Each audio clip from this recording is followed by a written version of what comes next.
ये है बार बार किसान को कोई आतंकवादी कह देता है, कोई मीडिया के माध्यम से कह देता है, कोई कुछ। अब तो ये राजनीति हो रही है इस पे बस, नहीं तो सबको पता, सरकार को भी पता। आज जो पावर में वो ये तो देखें पावर किसने दी है। मेरी रिश्तेदारी में मैं किसी के लिए वोट मांगने की अपील कर रहा था अच्छे इंसान के लिए, तो उन्होंने नू कहा मलिक साहब हमारा बाजरा पकवा दे, वोट दे देंगे। भाई 10-20 दिन लगातार वो बाजरा नहीं बिका, वो 10-20 दिन का जितना घाटा हुआ ना 10-20 हज़ार का घाटा ही हो गया बीजेपी का। उन कार्यक्रमों के लिए समय निकालते हैं। अगर लड़कियां आती हैं या कुछ, मैं किसी के पैसे से कोई कार्य करती, क्या पता कोई मजबूरी बस करती है, मैं किसी पे उंगली नहीं उठाता, लेकिन इतना ज़रूरी कहता हूँ कि अच्छाई में पैसा बहुत है। बात है आने की, मेरे पिताजी गुजर गए थे, उसके बाद बहुत स्टिक हालत थी घर की, आर्थिक व्यवस्था भी ख़राब थी और सब, मतलब एक प्रकार से ये कहते कि वह रोड पे आने की बात।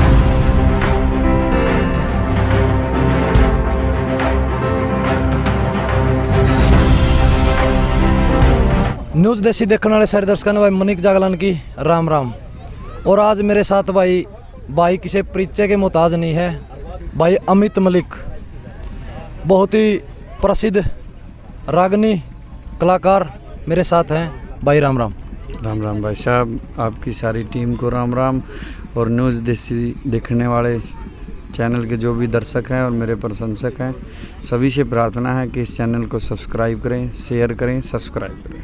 धन्यवाद भाई अमित मलिक। पहले तो मैं मेरे से शुरू करूँगा, और हाँ तो मेरा को नहीं, मैं बहुत तगड़ा फ़ैन हूँ तेरा।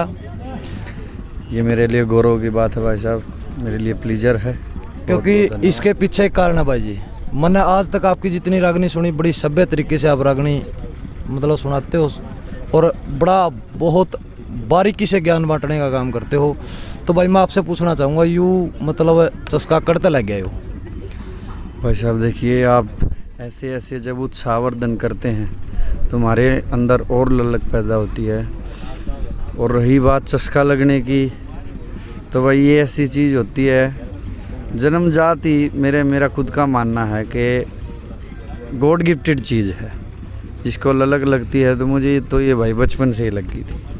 6th क्लास में था मैं जब राजकिशन जी की रागनियाँ सुनता था, उसमें गढ़वे की आवाज़ आती थी, उसके मुंह से गुनगुनाता था, वही जाके फिर आज।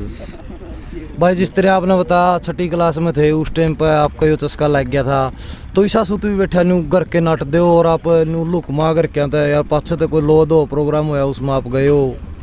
बिल्कुल मना करते थे, मेरे पिताजी मना करते थे, क्योंकि उनको डर था। वो जो कलाकारों को देखते थे, वो तकरीबन वो या तो नशे में अपनी ज़िंदगी ख़राब कर लेते थे या फिर और दूसरे कारण होते थे, तो ज़्यादातर तो नशे का कारण था। तो मेरे पिताजी ने वो जब एक्सपायर हुए, उससे थोड़े दिन पहले जब मेरे को स्वीकृति थी, तो मैं स्कूल में 58 टीमों में मैं फर्स्ट आया था ब्लॉक स्तर पे। तब मेरे पिताजी ने मेरे को खुली छूट दी थी और मेरे से वादा लिया था कि मैं आपको 2 शर्त पे गाने की अनुमति दे सकता हूँ। एक तो गंदा नहीं गाना, और दूसरी चीज़ है कि नशा नहीं करना।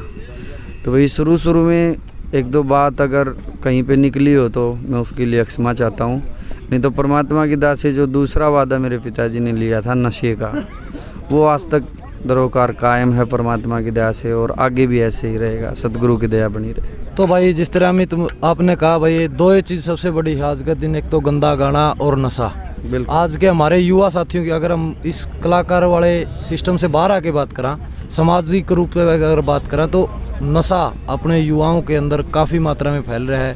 उसके बारे में आप क्या संदेश देना चाहते हो हमारे युवाओं को? देखिए जागलान साहब, आज हम खेल प्रतियोगिता में आए हैं और हमारे आदरणीय फौजी साहब, इनके पिताजी ने और समस्त ग्रामवासियों ने यहाँ पे हमें बुलाया है। ये हमारे लिए गौरव का विषय है, और एक यही चीज़ है कि अगर नशे से बचा जा सकता है तो इंसान को खेल की तरफ आना पड़ेगा। खेल की तरफ आओगे, आपको अच्छे शहीदों की जीवनियाँ, अच्छी किताबें पढ़ना, स्वामी दयानंद से लेकर और आज के किसानों तक जो शहीद हुए, इसमें किसान भी आगे, जो भी देश के लिए अपना सर्वस्व न्यौछावर कर देते हैं। एक तो दूसरा रूप भाई फौजी साहब बैठे हैं बॉर्डर पे, रक्षा करते हैं। अभी मेरे को बता रहे थे किन किन परिस्थितियों में जीना पड़ता है। सामने नौजवान मर जाता है बेचारा, और वहाँ तक हेलीकॉप्टर भी नहीं जा पाता, तो वो एक टेंगो चार्ली मूवी आपने देखी होगी, किस तरह से उस बच्चे को सामने मरते हुए देखा जाता, तो बड़ी पीड़ा है उस चीज़ की कि उस चीज़ को आदमी महसूस करे। तो हमारी ये चीज़ जो मोटिवेशनल वीडियो हैं या फिर मोटिवेशनल बात है, शहीदों की जीवनियाँ हैं। और जहाँ तक नशे की बात है, नशा तो भाई अगर इसको थोड़ा सा चेंज कर दें, नशे का फुल फॉर्म ही यही है, अगर उस आग के डंडे को बीच में लगा दें तो नशे का मतलब ही नाश होता है, तो विनाश हो जाएगा उस इंसान का। नशे से इंसान को बचना चाहिए। और भाई अमित मलिक, जिस तरह अभी आप अपने आपकी जो लाइन उस लाइन पे आ जाए, पहले आप जिस तरह आज प्रोग्राम कर रहे हो, इस तरह के प्रोग्राम होते थे तो आस पड़ोस के गांव मतलब काफ़ी मात्रा में लोग पहुँचा रहे थे देखने खातर, लेकिन आज वो चीज़ लुप्त होती जा रही है। उसके पीछे क्या कारण मानते हो आप? देखिए भाई, मेरा खुद का मानना है, अब अपने विचार होते हैं सभी के। थोड़ा सा टेक्निकल आदमी मोबाइल का सहारा लेने लग गया। जो कुछ भी चीज़ है हम आज जो बात कर रहे हैं, थोड़े टाइम बाद इसका रिजल्ट आ जाएगा, सारे परिणामों का पता चल जाएगा। इंसान की थोड़ी व्यस्त लाइफ भी होगी, काम भी बढ़ गए हैं, ऐसी बात नहीं है। लेकिन मेरी ये एक प्रार्थना है कि आप अगर उन कार्यक्रमों के लिए समय निकालते हैं, अगर लड़कियां आती हैं या कुछ, मैं किसी के पैसे से कोई कार्य करती, क्या पता कोई मजबूरी बस करती है, मैं किसी पे उंगली नहीं उठाता, लेकिन इतना ज़रूरी कहता हूँ कि अच्छाई में पैसा बहुत है। बिल्कुल भाई, अच्छाई सिर्फ मेहनत मांगती है, उससे आपको समाज एक्सेप्ट भी करेगा और आपकी इज्जत करेगा। लाइक एग्जांपल, मैं आपको एक एग्जांपल देता हूँ कि एक मूवी है 3 इडियट। हाँ बिल्कुल, एक मूवी है रंग दे बसंती। तो किस तरह से जो फौजियों की मूवी या फिर कोई भी, अभी एक मूवी आई थी उरी नाम से, जो सर्जिकल स्ट्राइक, एयर स्ट्राइक या सर्जिकल को जो भी कहें तो ये करते हैं। उनमें जो मूवी जो एक्टर काम करते हैं उनको मेहनत करनी पड़ती है, तो उनकी आप टर्नओवर देखोगे करोड़ों में टर्नओवर। मेहनत करनी पड़ती है, मेहनत मांगती है, मेहनत का फल बहुत मीठा होता है। मिलेनियर हैं जितने भी खिलाड़ी हैं, आप मेहनत करो। भाई सुशील है, भाई योगेश्वर दत्त है, और कबड्डी से भी हमारे कितने साथी प्रो कबड्डी में। आप मेहनत करें, मेहनत का जो फल होता है वो मीठा होता है। और ये तो कुछ नहीं है, थोड़ी देर का है। किसी वो बुजुर्ग बताते हैं कि भाई चोरी का फल फिर मोरी मगज आकर है। तो अच्छाई करो, अच्छाई का पैसा भी रोकेगा, वो आपको ना तो डॉक्टरों को देना पड़ेगा ना कहीं और किसी चीज़ में देना पड़ेगा, उसका मज़ा ही अलग होता है। तो मेरा मानना ये है, जहाँ तक पब्लिक की बात है, पब्लिक कम होगी, सभी से प्रार्थना है, अगर आप गंदा सुनना बंद कर दोगे तो किसी की हिम्मत नहीं कोई गंदा गास के। और भाई अमित, एक मेरा आपकी पर्सनल लाइफ तक एक सवाल है, मतलब बहुत से मेरी भी खुद की भी एक मतलब सोच है भी, मैं मन्ना ही बेरा हो भाई अमित मलिक इतना ज्ञान दे रहे हैं, मतलब इतनी बड़ी बड़ी बातें, इतनी पुरानी बातें याद है। आपकी क्वालिफ़िकेशन क्या है? मेरी क्वालिफ़िकेशन BA B.Ed है। मैं B.Ed तक गया हूँ अभी तक, आगे भी MA में मैंने दाखिला ले रखा है। तो पढ़ाई भी साथ में चल रही है और महान आदमियों के साथ रहना और उनके साथ समय व्यतीत करना। सदगुरु माता सुदीक्षा सविंदर हरदेव जी महाराज निरंकारी मिशन से मैं शुरू से ही जुड़ा हुआ हूँ। तो सदगुरु ने मेरे को अनेक व्यसनों से, हर एक चीज़ों से बचा के रखा आज तक, और यही दुआ है कि हमेशा ही बचा रहूँ। कदे ऐसा टाइम भी आ भाई अमित कि मतलब नू सोचा हो यार तू कोनी मतलब एक उस लेवल तक पहुँच पाता जिस लेवल पर आज आप हो, जिस लेवल पर आपका नाम है, कदे दिमाग में न्यू भी आ रहा कोनी पहुँच सकते उड़ तक? नहीं ऐसा है, सोचा है कोनी मतलब कर तक जाना है? नहीं ऐसी बात नहीं। मेरा एम मेरे दिमाग में, मैं अभी वहाँ तक पहुँचा नहीं हूँ।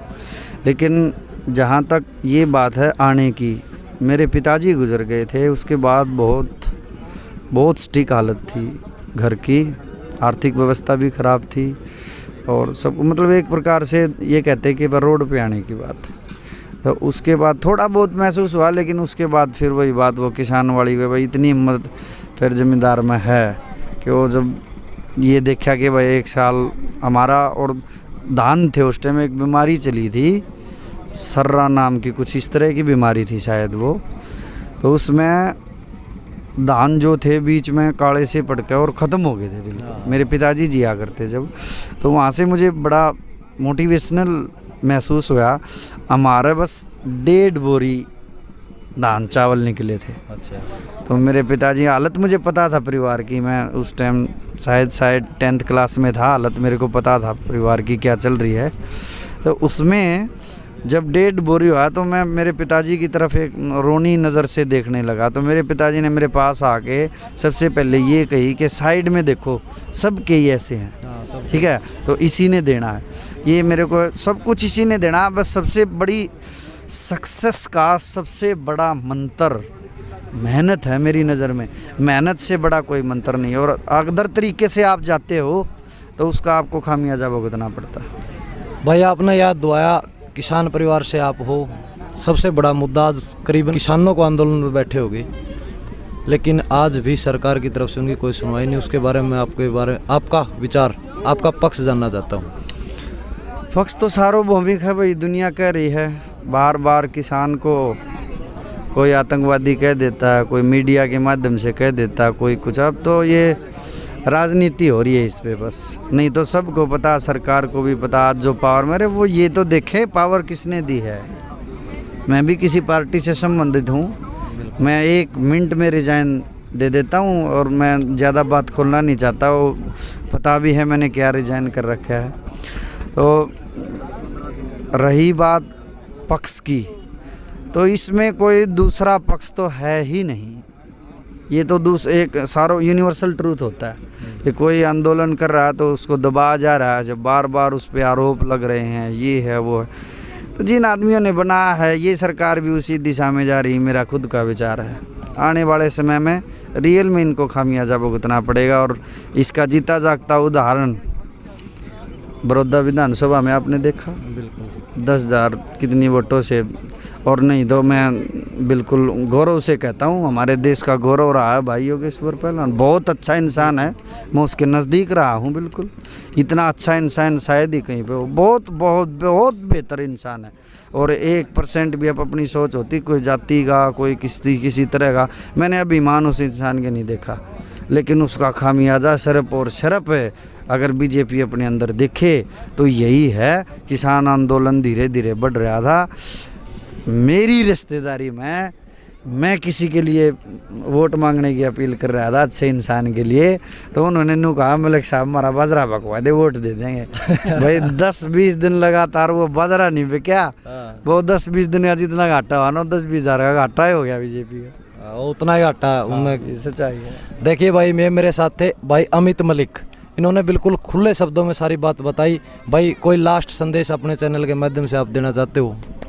बिल्कुल जी, भारत एक गौरवमयी देश है, और खेलों की तरफ युवा ध्यान दें, नशों को बिल्कुल छोड़ें, खाम खा का समय व्यतीत ना करें, मोबाइल को सिर्फ इतना यूज करें जितना काम में आने वाली चीज़ है, खाम खा की चीज़ों में समय ना खोएं, खेलों की तरफ जिसकी जो फील्ड है, मेरा खुद का मानना है, चाहे कोई मोटर संभालता हो, चाहे कोई गोलगप्पे ही रेडी लाता हो, चांदनी चौक में आप जाके देखोगे लोग मिलेनियर करोड़पति हुए बैठे हैं। बिल्कुल। क्यों? अपना काम करा है उन्होंने, काम से लगाव रखो, छोटे बड़े की कदर करो, इज्जत करो, छोटों से प्यार करो, और निंदा नफरत एक दूसरे से ईर्ष्या की भावना को छोड़ के सिर्फ अपने काम की तरफ ध्यान दो, दूसरा बढ़ता है। कहने का मतलब है जो काम करो उसने अपना 100% दो भाई। और मेरे साथ अमित मलिक भाई, बहुत बहुत धन्यवाद भाई साहब। एक मैसेज और देना चाहूँगा, छोटा सा, कहीं पे देखा भी है भाई, हम किसी को अगर दबाते हैं तो हमें झुकना पड़ता है,